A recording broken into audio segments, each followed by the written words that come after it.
Tuhan bersamamu. Dan bersama rohmu. Inilah Injil suci menurut Lukas. Dimuliakanlah Tuhan.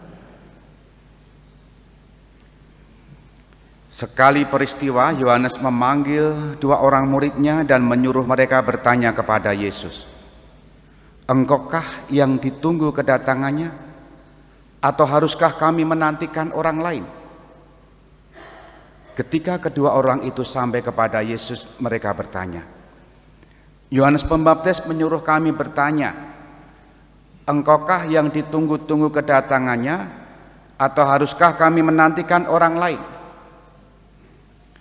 Pada saat itu Yesus sedang menyembuhkan banyak orang dari segala penyakit dan penderitaan dan dari roh-roh jahat. Dan ia mengaruniakan penglihatan kepada banyak orang buta. Maka Yesus menjawab, "Pergilah dan katakanlah kepada Yohanes apa yang kalian lihat dan kalian dengar.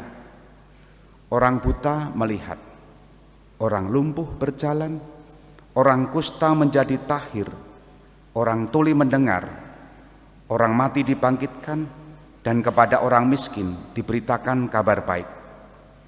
Dan berbahagialah orang yang tidak menjadi kecewa dan menolak Aku." Demikianlah sabda Tuhan. Terpujilah Kristus.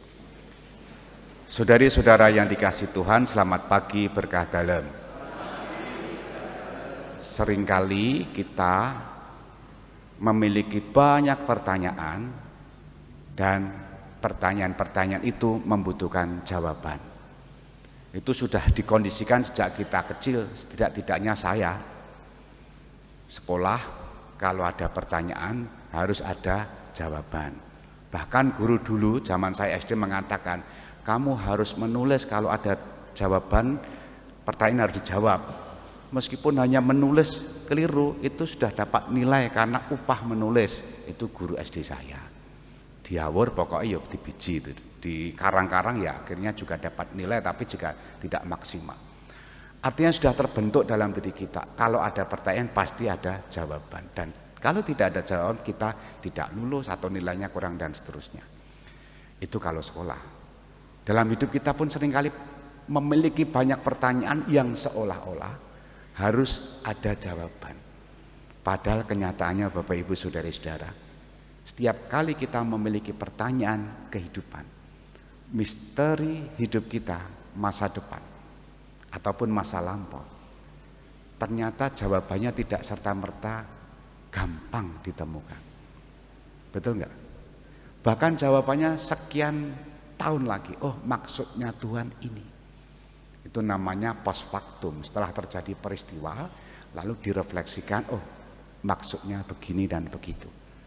Nah, Injil hari ini ada pertanyaan dan diharapkan ada jawaban. Murid-murid Yohanes Pembaptis bertanya kepada Yesus, apakah engkau yang akan kami tunggu atau harus menunggu orang lain? Jawaban yang harusnya muncul apa kira-kira? Sederhana ya atau bukan, itu kan selesai. Tapi Yesus mengajak berpikir, mubeng-mubeng. Kamu sudah melihat dan kamu mendengar, orang buta melek, orang sakit sembuh, dan seterusnya. Artinya bahwa yang dijawab oleh Yesus ternyata jauh lebih besar isinya daripada apa yang mereka harapkan secara lesan dan tegas. Memang kadang ada jawaban yang harus eksplisit, jelas, atau implisit, terselubung.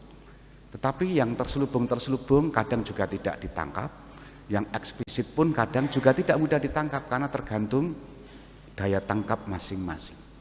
Nah, menariknya dalam Injil Yesus mengatakan seperti ini. Dan berbahagialah orang yang tidak menjadi kecewa dan menolak Aku. Apa maksudnya? Kadangkala kita kalau merenungkan ada banyak pertanyaan-pertanyaan dalam hidup kita. Dan seringkali misalnya kita berdoa tidak ada jawaban yang kita harapkan dalam tempo yang sesingkat-singkatnya. Lalu apa yang terjadi? Kecewa. Yesus sendiri sudah mengingatkan berbahagialah orang yang tidak menjadi kecewa dan menolak aku. Artinya ya sudah, doa saja tidak dikabulkan, ya sudah, tolak saja, pergi dan tidak lagi percaya kepada Yesus.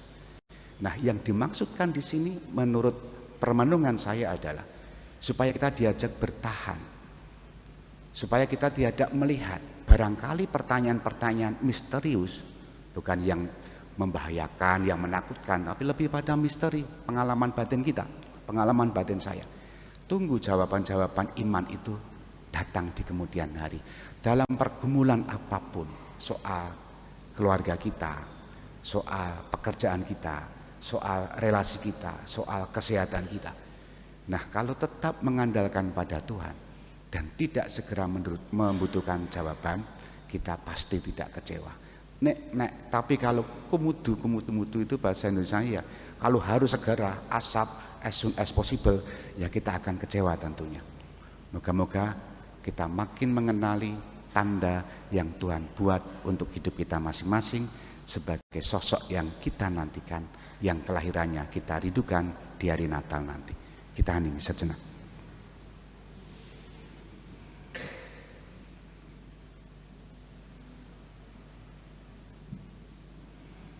Dimuliakanlah Yesus yang dulu hidup, sekarang dan selama-lamanya. Amin.